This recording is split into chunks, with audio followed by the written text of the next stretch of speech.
Hello everyone, welcome back to your own channel study with Alka Khandwal. आपका channel में बहुत बहुत स्वागत है। जो चैनल में पहली बार आ रहे हैं उनके लिए एक brief introduction. I am Alka Khandwal. The channel is an educational channel wherein we talk about computer section. आजकल हमको पता है कि कंप्यूटर सेक्शन कितना इंपॉर्टेंट है सारे एग्जाम्स में, और 20 to 30 मार्क्स इस पर्टिकुलर सेक्शन से जरूर आ रहे हैं। So we can not neglect this part. तो जो इस बैकग्राउंड से नहीं है, डेफिनेटली उन लोगों को बहुत प्रॉब्लम हो रही है इस पर्टिकुलर सेक्शन को अटेम्प्ट करने के लिए, and to attempt and get full marks out of this section. तो इसलिए एक सेपरेट प्लेलिस्ट डेडिकेटेड है जहां पे हमने बहुत सारे सेशंस ऑलरेडी अपलोड कर दिए हैं, and in regular intervals we keep on updating it. दूसरा है मैथमेटिक्स फॉर कंपटीशन, और जो पीजीटी टीजीटी कंप्यूटर साइंस के लिए तैयारी कर रहे हैं या कंप्यूटर रिलेटेड कोई भी पोस्ट के लिए तैयारी कर रहे हैं, वो चैनल से तुरंत जुड़ जाइए और लाइक शेयर और सब्सक्राइब करना ना भूलिए और मोटिवेट करते रहिए। तो आज का जो सेशन है, अब आप लोगों की डेट आ चुके हैं। CSIR के SO ASO पोस्ट के लिए डेट्स आने शुरू हो गए हैं, and in the first week of February you are have most of you all are having your exams। तो उसके लिए उसका जो पूरा सिलेबस दिया हुआ है कंप्यूटर सेक्शन का, उसको पूरा आज हम सम अप करेंगे। और एक सेशन, आप ये सेशन देख के जाइए। If you have not yet done anything, last minute है, अब आप लोग के पास ज्यादा टाइम नहीं है, आधा घंटा निकालिए, ये सेशन देख लीजिए, and I am assure you that you will get all the questions out of these many questions that I have analyzed and then I have prepared for you all. So let us get started with the session today. तो है हमारा first, हम शुरू करते हैं। Okay, so just hold on, let us start with the session. Fine. ठीक है। CSIR SO ASO computer section study with Alka Khandwal. Do not forget to like share and subscribe. जिसने अभी तक नहीं किया तुरंत कर लीजिए और मोटिवेट कीजिए। अब let us start with the first topic. उन्होंने लिखा है basic knowledge and fundamentals about computer. इससे क्वेश्चंस आएंगे, तो लेट अस स्टार्ट। अब जो हमारा जनरेशन ऑफ कंप्यूटर, उससे डेफिनेटली एक क्वेश्चन जरूर आता है। So let us see what is the first question which is given here. Just hold on.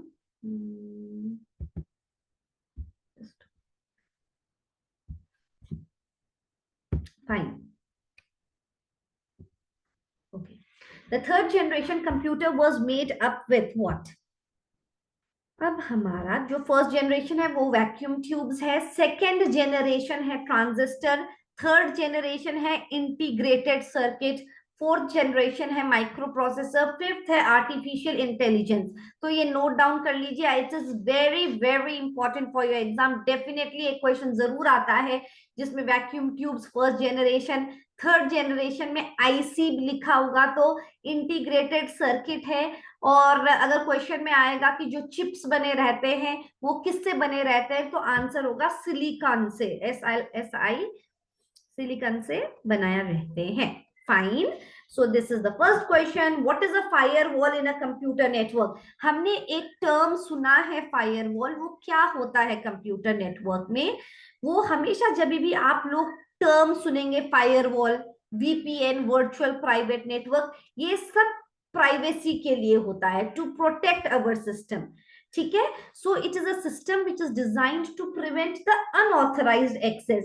When we are talking about computer network, तो data interchange हो रहे हैं सोर्स के और डेस्टिनेशन के बीच में, तो सिक्योरिटी का बहुत एक मेन कंसर्न रहता है। तो VPN वर्चुअल प्राइवेट नेटवर्क लिखा रहता है ना कि जब हमको क्या सेफ्टी मेजर करने चाहिए, जब हम ह्यूज अमाउंट का डिजिटल ट्रांजैक्शन भी कर रहे हैं, तो आता है कि वी शुड यूज फायरवॉल। तो फायरवॉल क्या है? It is a system, it can be in the form of a hardware और it can be in the form of a software also. Fine. Dash is an important circuitry in the computer system that directs the operation of the processor। तो processor में एक ALU होता है, arithmetic and logic unit, जो कि arithmetic और logic operations को perform करता है। दूसरा है which directs the operation of the processor, so the answer is option B, that is control unit। So control unit is a very important circuit in the computer system that directs the operation of the processor। Switch अब ये important चीज है switch. एक जब हम networking की बात करते हैं तो हमको जब भी कनेक्ट करना होता है नेटवर्क डिवाइसेस को, तब हम स्विच यूज करते हैं, हब यूज करते हैं, मॉडेम यूज करते हैं। तो switch is a network device whose responsibility is to connect the network devices. अब देखो कि जो हब है, हब का भी वही काम है। तो स्विच और हब में क्या डिफरेंस है? स्विच है बहुत intelligent, it is a intelligent device. जैसे स्विच के पास कोई मैसेज आता है तो वो देखता है कि ये किस डेस्टिनेशन के लिए, उसी को भेजता है। हब थोड़ा बुद्धू है। हब क्या करता है, एक मैसेज को रिसीव करता है, वो बोलता है कि मैं क्यों मेहनत करूं, सबको भेज दूं, जिसके लिए मैसेज होगा वो खुद पढ़ लेगा।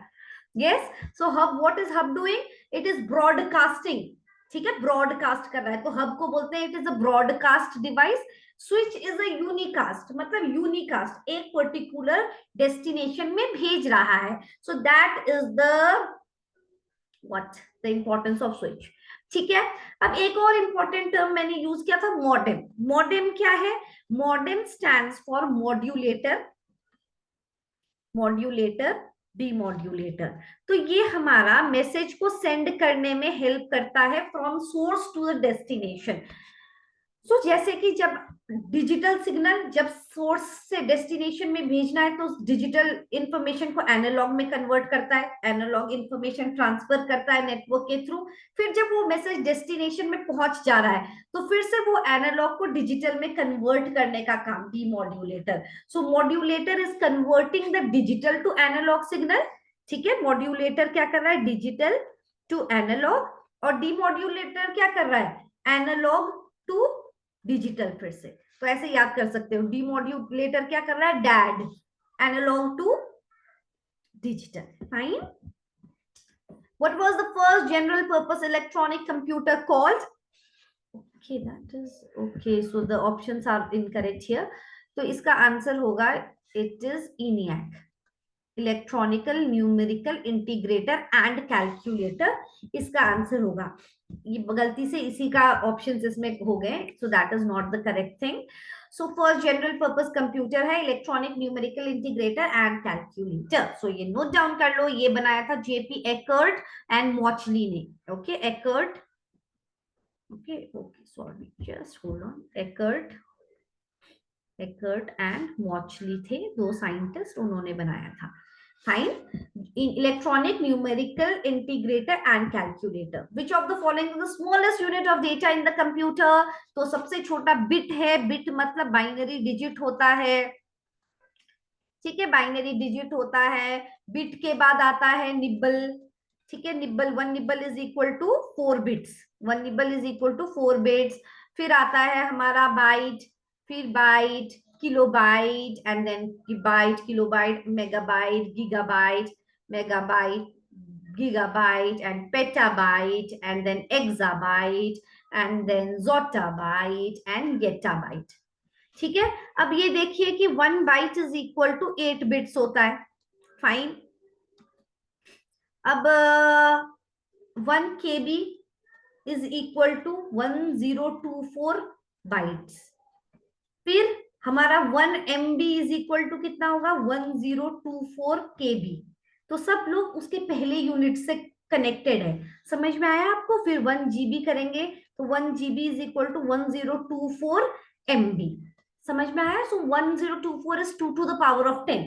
Sometimes it is given in the form of 2 to the power of 10. That is nothing but 1024. Fine. So 1 PB is equal to 1024 GB. 1 exabyte is equal to 1024 PB. 1 zottabyte is equal to 1024 exabyte. तो ऐसा relation है individual. तो हमको ये याद होना चाहिए कि सबसे छोटा कौन सा है, सबसे बड़ा क्या है, और सीक्वेंस याद होना चाहिए, because they might ask you to arrange in the ascending order, छोटे से बड़ा, बड़े से छोटा डिसेंडिंग। छोटे से बड़ा मतलब असेंडिंग है। Which of the following service allows a user to log in into another computer somewhere on the internet? तो इसका एक प्रोटोकॉल है, दैट इज टेलनेट। जब भी हमको यहाँ पे बैठकर कहीं दूसरे लोकेशन में रिमोट लॉग इन करना है तो उसके लिए टेलनेट प्रोटोकॉल यूज होता है। That is again very very important, so just remember कि जब भी हमको allows a user to log in into another computer somewhere on the internet, that is nothing but telnet. The basic architecture of the computer was developed by no one but John von Neumann, ठीक है। सब लोग सोचेंगे, अगर नहीं आता होगा तो सब सोचेंगे father of computer Charles Babbage को बोलते हैं, तो शायद वही आंसर होगा। नहीं, so basic architecture of computer was given by John von Neumann. और चार्ल्स बैबेज जो है उन्होंने एक आइडिया दिया था डिफरेंस इंजन और एनालिटिकल इंजन का। तो चार्ल्स बेबेज ने क्या दिया था, he gave the idea of difference engine and analytical engine. Is it fine? Is it fine? तो आप लोगों को इतना याद हो गया होगा, तो अभी अभी तक पहुंच गए। तो अभी अगर आपको सेक्शन अच्छा लग रहा है, and I think that you should be a part of the channel, you should be a part of the family of study with Alka Khandwal. अभी सेशन आगे बहुत है, so let us see what is the next question. While sending the same email to the various people, the dash option is used only when the list of recipient is not to be shared with the other. अब मैं mail कर रही हूँ, अब मैंने 5 friends है मेरे, मैंने सबको मेल कर रही हूँ। अब मैं चाहती हूँ कि जब मैं अंकिता को भेजूं तो फिर दीपिका को नहीं पता होना चाहिए कि मैंने अंकिता को भी भेजा है। तो मैं क्या करूंगी, बीसीसी में करूंगी। 2 में तो अंकिता का ईमेल डाल दिया मैंने, बीसीसी में दीपिका का डाल दिया, so the BCC becomes blind carbon copy. ठीक है। अगर मुझे एक असाइनमेंट भेजना है 100 बच्चों को, और मैं चाहती हूँ कि सबको दिखे कि मैंने किस किस को असाइनमेंट भेजा है, तो I can do it in carbon copy. और अगर मैं चाहती हूँ जो मेरे रेसिपिएंट है उनको नहीं पता होना चाहिए कि मैं ये मेल किस किस को भेज रही हूँ, तो मैं हम बीसीसी में करेंगे। BCC is blind carbon copy. SMTP, simple, yes, so the answer is this one, simple mail transfer protocol. SMTP is simple mail transfer protocol। जब भी हम एक ईमेल, ईमेल मतलब इलेक्ट्रॉनिक मेल, सिलेबस में लिखा है कि ईमेल के बारे में आएगा, तो डेफिनेटली ये क्वेश्चन आपका आने वाला है। SMTP simple mail transfer protocol is use to transfer a message. जब भी हम लोग सोर्स से डेस्टिनेशन में एक मेल भेज रहे हैं, तो एक प्रोटोकॉल यूज होता है, दैट इज एसएमटीपी। अब जब हम लोग भेज रहे हैं, सेंड जब भी आएगा, यू विल टिक एसएमटीपी। अब क्वेश्चन आ गया कि which protocol is use to retrieve the message, to receive the message, तो हमारा प्रोटोकॉल आएगा पीओपी। कभी कभी 3 भी लिखा होता है, मतलब वो वर्जन बता रहे हैं। पीओपी मतलब क्या है, पोस्ट ऑफिस प्रोटोकॉल। तो हमारे पास इससे 3 क्वेश्चन बन गए, 4 बन गए। What is the full form of SMTP, simple mail transfer protocol? Which protocol is used to send a message, send an email message? SMTP. Which protocol is used to receive a message? POP, post office protocol. Which protocol? What is the full form of POP, post office protocol? और 3 मतलब version. Fine. Receive के लिए POP, send के लिए SMTP. हर एक email में 2 part होता है, फर्स्ट पार्ट और दूसरा पार्ट। फर्स्ट होता है यूजर नेम एंड दूसरा होता है domain name. The first part is the user name and the second is the domain name. Fine, जैसे abc@gmail.com, abc तो यूजर नेम हो गया, gmail.com आपका डोमेन नेम हो गया। What is the name of the character based addressing system? Very very important, DNS, domain name system। Fine, character based addressing system है domain name system. एक number based addressing system होता है, वो है IP address. ठीक है, IP addressing, that is number based addressing system. Very very important. IP address से बहुत सारे क्वेश्चन पूछे जा रहे हैं, जो मैंने रिसेंट पेपर में एनालाइज किया है। जब हम आईपी एड्रेस के बारे में बात करते हैं, तो आईपी एड्रेस इस फॉर्म का होता है कि 4 पार्ट होते हैं ऐसे, ठीक है, और 4 parts are separated by dots. अब जो ये है, ये जो फर्स्ट पार्ट है, सेकंड पार्ट है, third part, first second third and fourth, ये पार्ट है। ये 8 बिट्स का है, फर्स्ट वाला 8 बिट्स है, सेकंड भी 8 बिट्स है, तो टोटल कितने हो गए ये 32 बिट्स। 32 बिट्स मतलब कितना हो गया, 4 bytes. 1 byte is equal to 8 bit बोला था, तो 4 बाइट कितने हो जाएंगे, 32 बिट्स।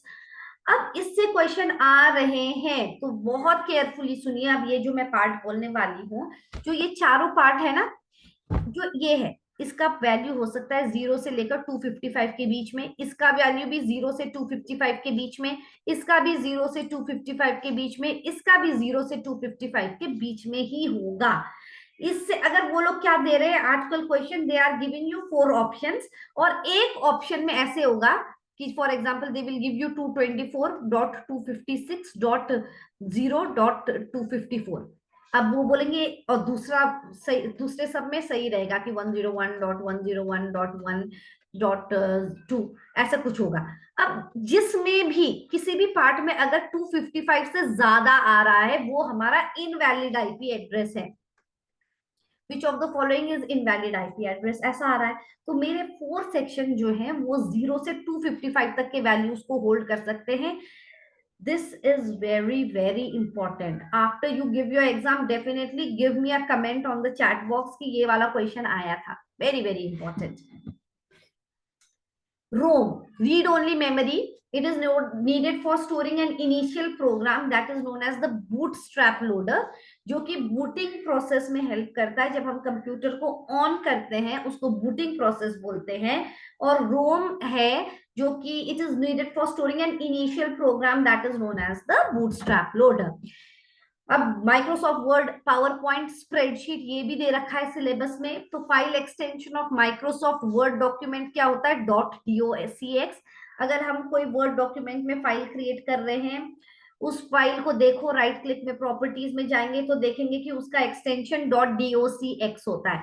अगर कोई पावर पॉइंट फाइल है, उसका एक्सटेंशन है पावर पॉइंट फाइल का तो .pptx। अगर कोई एक्सेल फाइल है, एक्सेल फाइल ये आया था अभी रिसेंट एग्जाम में, .xlsx। एकदम ध्यान देने हैं ये छोटे छोटे पॉइंट्स में, you definitely need to know all these things. Dot matrix, disk jet, ink jet, laser, ये सब क्या है, ये टाइप ऑफ प्रिंटर है। प्रिंटर क्या है, आउटपुट डिवाइस है। स्कैनर क्या है, इनपुट डिवाइस है। Very very important. स्कैनर को लोग सोचते हैं आउटपुट है, but it is an input device. जो हम OCR, OMR ये सब करते हैं वो भी इनपुट डिवाइस है। ठीक है। अब ऑपरेटिंग सिस्टम बहुत ध्यान से देना कि ऑपरेटिंग सिस्टम एक सिस्टम सॉफ्टवेयर है। ठीक है, सिस्टम सॉफ्टवेयर है। अब देखिए, और जो ये वर्ड, एक्सेल, एक्सेस ये सब है एप्लीकेशन सॉफ्टवेयर। जो हमारा गेम्स होते हैं, कोई हम म्यूजिक प्ले करने के लिए एक सॉफ्टवेयर यूज कर रहे हैं तो वो एप्लीकेशन है, जो हमारे एप्लीकेशन को यूज कर रहे हैं। और सिस्टम सॉफ्टवेयर वो होते हैं जो कि जिसके बिना कंप्यूटर रन ही नहीं होगा। So the operating system comes under the category of system software. So यहाँ पे विंडोज है ऑपरेटिंग सिस्टम, ऑप्शन में आ सकता है लिनक्स, लिनक्स ऑपरेटिंग सिस्टम है, यूनिक्स ऑपरेटिंग सिस्टम है, रेड हैट लिनक्स है, and then just you have to remember all these things. Fine. अब माइक्रोसॉफ्ट वर्ड आया था, उसमें है वर्ड के क्वेश्चंस आएंगे तो शॉर्टकट पता होना चाहिए। जब हम ये है कंट्रोल A से लेकर कंट्रोल Z तक आपको क्या क्या शॉर्टकट याद होने पड़ेंगे। कंट्रोल+A मतलब सिलेक्ट ऑल। जब ये प्रैक्टिस कर रहे हो ना तो एक वर्ड की डॉक्यूमेंट ओपन कर दो, उसमें कुछ भी कॉपी पेस्ट कर दो from the internet, just copy a story. उसके बाद साथ साथ में करते रहो। कंट्रोल A, सच में सिलेक्ट ऑल हो रहा है पेज में वो चेक करो। कंट्रोल B, अगर किसी कंटेंट को हमने बोल्ड करना है तो कंट्रोल B हो जाएगा। अगर हमको कॉपी करना है तो कंट्रोल C, पेस्ट करना है तो कंट्रोल V, कट करना है तो कंट्रोल X। अब कॉपी पेस्ट क्या होता है, अगर जैसे आई एम सॉरी मैंने लिखा, अगर मुझे 1000 टाइम्स आई एम सॉरी लिखना है तो मैं कॉपी करूंगी और पेस्ट करती रहूंगी कंट्रोल V, तो वो 1000 टाइम आ जाएगा। मगर अगर हमको एक पर्टिकुलर पैराग्राफ मुझको यहाँ नहीं नीचे पेस्ट करना था, मैंने गलती से ऊपर टाइप कर दिया, तो उसको मैं सिलेक्ट करके कंट्रोल X मतलब कट कर दूंगी उस लोकेशन से, और जहां मुझे चाहिए मैं पेस्ट कर दूंगी। Control use to access the font preference, window के लिए यूज होता है ताकि हम लोग ये सबको एक्सेस करें, फॉन्ट कलर, फॉन्ट स्टाइल के लिए।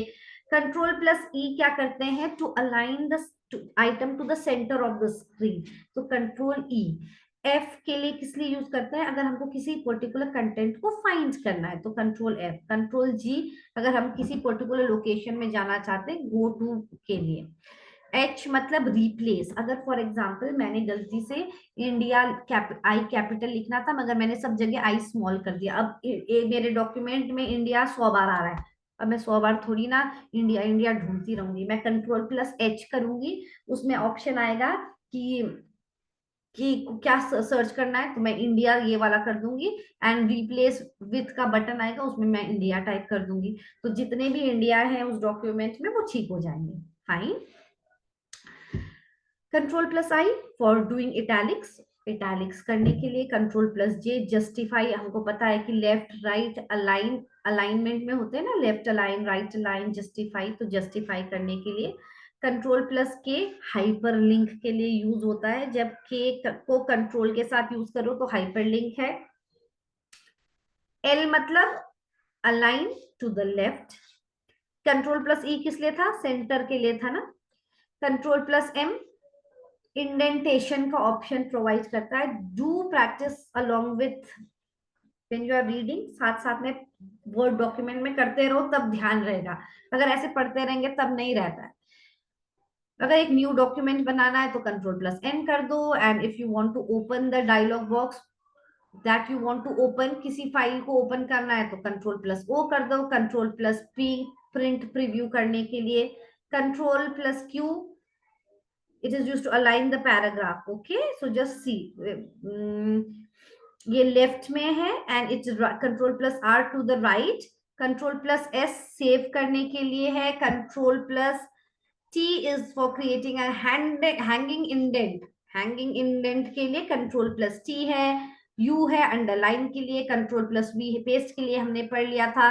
अगर हमको close the current open document, तो control plus D, control plus W होगा, ठीक है। For PowerPoint also control plus W से क्लोज ही होता है। Control plus X cut. Control plus Y panic button control plus Z को panic button बोलते हैं, जब हम लोग बाई चांस गलती से हमने डिलीट कर दिया और हमने बोला अरे सारा कंटेंट चला गया, तो हम कंट्रोल प्लस जेड जल्दी करते हैं ना, it is known as the panic button. So it is use to get back the deleted item. और कंट्रोल प्लस वाई, अगर हमको एक पर्टिकुलर एक्शन को फिर से करना है, रीडू करना है, तब कंट्रोल प्लस वाई होगा। Control plus Y is redo, control plus Z is undo. Fine, that is the important thing. अब आगे है ओपन करने के लिए, तो पढ़ लिया था। न्यू डॉक्यूमेंट के लिए, सेव के लिए ये इंपॉर्टेंट है। Cut copy paste. Select all, A bold italic underline. Decrease, अगर मुझे फॉन्ट साइज को डिक्रीज करना है तो कंट्रोल प्लस लेफ्ट ब्रैकेट करूंगी तो डिक्रीज हो जाएगा, कंट्रोल प्लस राइट ब्रैकेट करूंगी तो इंक्रीज हो जाएगा। सेंटर के लिए कंट्रोल प्लस ई है, लेफ्ट के लिए कंट्रोल प्लस एल है, राइट के लिए कंट्रोल प्लस आर है, कैंसल करने के लिए एस्केप है, अनडू के लिए ये है, रीडू के लिए ये है। Very easy. जूम मैग्निफिकेशन को एडजस्ट करने के लिए ऑल्ट प्लस डब्ल्यू है।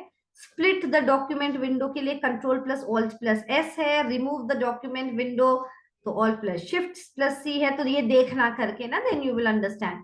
अब पावर पॉइंट के बहुत सारे तो कॉमन है। कंट्रोल प्लस टैब को एक साथ दबाते हैं तो जितने भी ओपन प्रेजेंटेशन है उसके बीच में हम स्विच कर सकते हैं। Control plus N again for new presentation. O open and existing. Control plus Q save and close a presentation. Control plus Q. Control plus W तो बस क्लोज कर रहा था, control plus Q save and close. Control plus S save a presentation. Control plus Y you know that repeat last action, that is undo. And control plus W close a presentation. फिर control plus Z undo an action. Control plus F search. Control plus F1 जो ribbon नहीं होता है कि file insert ये सबको hide करने के लिए भी कंट्रोल प्लस F1, अगर हाइड हो गया तो वापस लाने के लिए भी control plus F1। Control plus F2 for print preview. Alt plus F2 save as dialog box. Alt plus F for open file tab. Alt plus A, now again it is alt, ठीक है। Alt के साथ क्या क्या हो रहा है देखते हैं। एनिमेशन टैब में जाना है तो alt plus A. Alt plus G से डिजाइन टैब में जाओगे। ऑल्ट प्लस एच से होम टैब में जाओगे। ऑल्ट प्लस के से ट्रांजिशन में। ऑल्ट प्लस एन से इंसर्ट में। Alt plus Q go to tell me what you want to do box में। ऑल्ट प्लस आर रिव्यू में जाओगे। ऑल्ट प्लस एस से स्लाइड शो टैब में जाओगे। Alt plus W view, don't get confuse, okay. Control plus W अलग है, alt plus W अलग है। Alt plus X add in tab में। Alt plus Y help tab में। Alt plus Y important है। Control plus A तो select all. Tab मतलब अगर हमको एक ऑब्जेक्ट से दूसरे में जाना है तो टैब। शिफ्ट प्लस टैब मतलब प्रीवियस ऑब्जेक्ट में जाना है तो शिफ्ट प्लस टैब, होम में फर्स्ट स्लाइड में जाने के लिए होम, एंड में go to the last slide, page down page up होते हैं ना in your keyboard, just check next slide में जाने के लिए page down, go to the previous slide, page up. So all these are the things. Okay, where control plus up से क्या होता है, किसी slide up in the presentation, अगर किसी पर्टिकुलर स्लाइड को तुमको लगा ये तो स्टार्टिंग में जानी चाहिए तो control plus shift plus up arrow कर देंगे, वो पहले चली जाएगी, है ना. Bold copy, control plus do duplicate करने के लिए, कंट्रोल प्लस ई सेंटर करने के लिए, आई इटैलिक्स के लिए, जस्टिफाई के लिए जे, कंट्रोल प्लस के, देखो ऑल्ट प्लस के अलग था, control plus K is for hyperlink, Word में पढ़ा था. लेफ्ट अलाइन के लिए control L, control plus M से क्या होता है, यहाँ पे न्यू स्लाइड इंसर्ट करना है तो. राइट अलाइन के लिए control plus R, control plus T is for font dialog box, control plus underline, underline के लिए. This we have already done. अब ये स्प्रेडशीट मतलब Microsoft Excel, it is in the form of the box. हर एक box को cell बोलते हैं. माइक्रोसॉफ्ट एक्सेल में हर एक सेल का एक सेल एड्रेस होता है, फाइन. और हर एक फॉर्मूला एक्सेल में स्टार्ट होता है इक्वल टू साइन से, क्वेश्चन आता है ये, ठीक है. दीज आर द शॉर्टकट्स, बहुत सारे कॉमन है. कंट्रोल प्लस जेड सेम है, वी एक्स सेम है, कंट्रोल प्लस सी कॉपी के लिए, कंट्रोल प्लस डब्ल्यू क्लोज के लिए ही है, F12 सेव एज के लिए है, कंट्रोल एस, ये सब सेम है तीनों में. Tab auto complete the function के लिए हम लोग टैब करते हैं.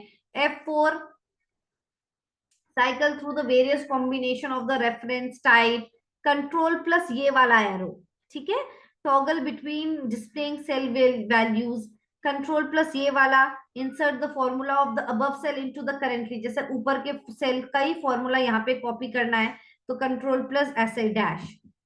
कंट्रोल प्लस F1 सेम है जो हमारा ये एक्सेल वर्ड पावर पॉइंट में तीनों में है कि अगर रिबन को हाइड करना है तो कंट्रोल प्लस F1, वापस लाना है तो control plus F1. Control plus tab मतलब हमको बहुत सारे ओपन एक्सेल विंडो है उसमें स्विच करना है तो कंट्रोल प्लस टैब. अगर प्रीवियस शीट में जाना है तो control plus page down, control plus G go to के लिए, कंट्रोल प्लस F फाइंड के लिए, होम से फर्स्ट सेल जो हमारा करंट रो है ना, फर्स्ट रो जो भी होगा उसके फर्स्ट सेल में हमारा कंट्रोल, अगर हम होम क्लिक करेंगे तो, अगर कंट्रोल प्लस होम करेंगे तो फर्स्ट सेल जो हमारा फर्स्ट सेल है मतलब उसकी सेल एड्रेस क्या है, A1, ठीक है, रो A1, तो फर्स्ट वाले सेल में वो चला जाएगा. Control plus N move to the last used cell of the current worksheet, जो हमारी वर्कशीट है उसका लास्ट सेल में चला जाएगा. अगर when you want to insert new worksheet, use these keys together, alt shift F1, shift plus F3, shift plus F5. When you press this it will open the search box. F11 से क्या हो रहा है, control plus shift plus इससे क्या हो रहा है, you can enter the current time. So let me show you, then it will bring more clarity to you. Okay, just hold on, let me show you once. तो I think then it will be more clear to you. मैं क्या बोल रही हूँ कि जब आप लोग करोगे ना तो क्या करना है, लेट मी शो यू. क्या बोल रही हूँ कि एक जैसे ये मैं जस्ट होल्ड ऑन, ठीक है, जैसे मैंने ये एक्सेल का विंडो खोल दिया, ठीक है. अब मैं यहाँ पे जैसे ये बॉक्स है A1 है ना, ये A1 है मतलब ये हमारा सेल एड्रेस है. ये पर्टिकुलर सेल एड्रेस क्या है, ये F कॉलम में है और 6th रो में, तो इसका सेल एड्रेस F6 है. अब मैं बोल रही हूँ कि कंट्रोल शिफ्ट और कोलोन मैंने दबा दिया तो अभी का टाइम आ गया 9:03 PM. Okay, so that is जब हम लोग वो साथ साथ करते रहेंगे that will give you more clarity, fine. अब मैं जैसे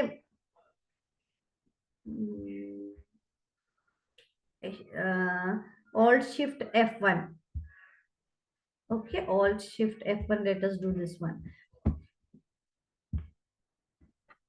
और जैसे मैंने यहाँ पे alt shift F1 कर दिया तो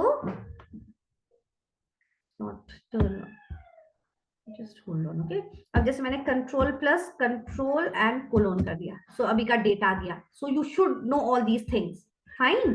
तो साथ साथ में करते रहेंगे then you will get that clarity. Is it fine?